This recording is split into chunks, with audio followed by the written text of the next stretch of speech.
Hello class and welcome to lesson 1.5, the sine law. All right, so this is one of your one trigonometry application we're going to use where we don't have a right triangle. So sine law means that there is no right angle or no right triangle. Okay, so no right or 90-degree angle. All right, here we go. Let's get started. So what we need to do is realize there is a terminology called an oblique triangle. An oblique triangle is any triangle that has no right angle in it. So it could have 3 acute, or it could have 1 obtuse and 2 acute angles. And that's when you're going to use the sine law. Okay, you can use the sine law when you're given 2 sides and 1 angle, which is opposite, so side angle.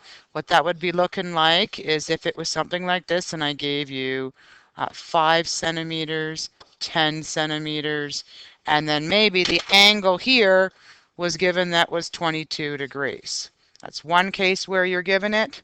Or, ladies and gentlemen, if you're given any 2 angles and any side. So if you're given 2 angles, so let's say we're given, I don't know, 42 degrees and 58 degrees, and any side.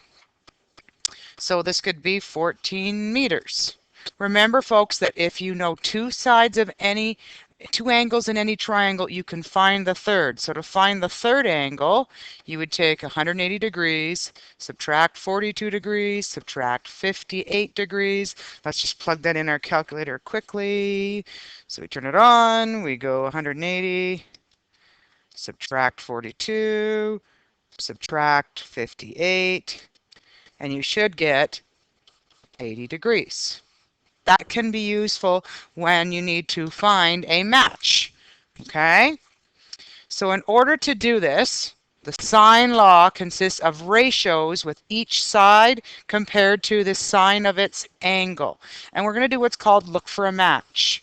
So if I have a triangle, and we look at the way of labeling it, side A is always opposite angle A, side B is always opposite angle B, and side C is always opposite angle C. To find a match, you are given the angle and its opposite side. That's what we call a match.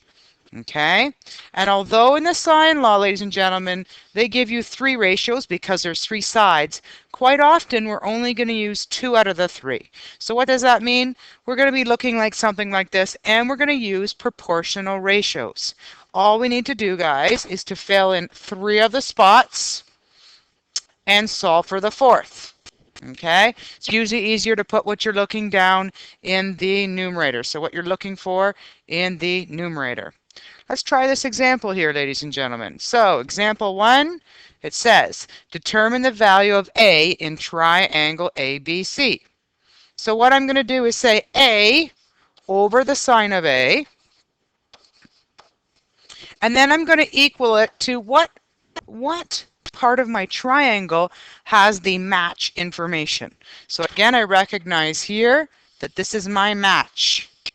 So I'm then going to say, hey, this equals B over sine of B. So far, so good. Now we'll fill in our information that we know. A is what we're trying to find. Sine of angle A is 40 degrees, equals B, the value of B is 7 centimeters. Make sure you're writing down the side length, not the angle, divided by the sine of 116 degrees. Now it's a simple matter of either cross multiplying and isolating. So A times sine 116 equals the other cross, which is 7 sine 40. To get A by itself, you're going to divide both sides by sine of 116.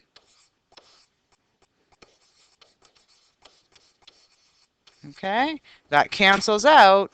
So we're left with A equals 7 sine 40 divided by sine of 116 degrees.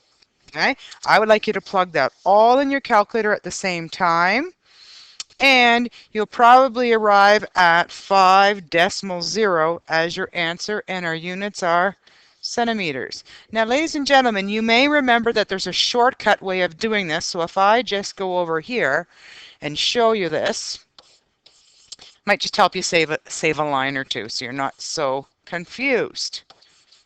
And you can simplify it quicker if you want. Okay, so let me just, fix that up. So this is our original substitution. Eventually, guys, we want to get A by itself. So we know the opposite cross is going to be a multiple. So I'm going to go A equals 7 sine 40 degrees. And then I'm going to divide by what I would normally multiply by in my second cross. So the denominator is going to stay the same as sine 116. And then you plug it in your calculator, and you're going to get approximately 5.0 centimeters. Okay? Just again, the little shortcut that you can do. All right, let's try the second example on the next page. All right, it says determine the angle C in triangle ABC. So this time we want to determine an angle. So I'm going to just flip my fraction. So instead of starting with C over sine C, I'm going to go sine C over C. Okay, so C is what I'm trying to find, and then I have to relate it to whatever match is given. So in this case, the match is B, so it's going to be sine of B over the side of B. Let's sub in our information. So sine of C was what we're trying to find, divided by the length of side C, which is 4.2, equals the sine of angle B, which is 106 degrees, divided by the side B, which is 6.5 centimeters. Okay, again, we can cross and isolate. So again, sine C is going to equal your cross, opposite cross, which is 4.2 sine of 106 degrees. And then you're going to divide by what you would normally multiply sine C by, which is 6.5. The only thing we need to remember here, guys, is we're finding an angle. So to find an angle, you've got to use your inverse buttons. And again, you can plug this right in the calculator as is. So don't forget, use your inverse buttons. And when you calculate this out, angle C is going to equal approximately 38 degrees. Just remember, folks, a rule if you're asked in your homework, the longest side is going to be opposite the longest or the largest angle. The smallest angle will be opposite the smallest side, and that's true for all oblique triangles. All right. Here's your homework for the class today. For your homework is page 17, 18, numbers 1CD, 2A, 10, 12, and 14. Good luck with that, folks, and have a great day.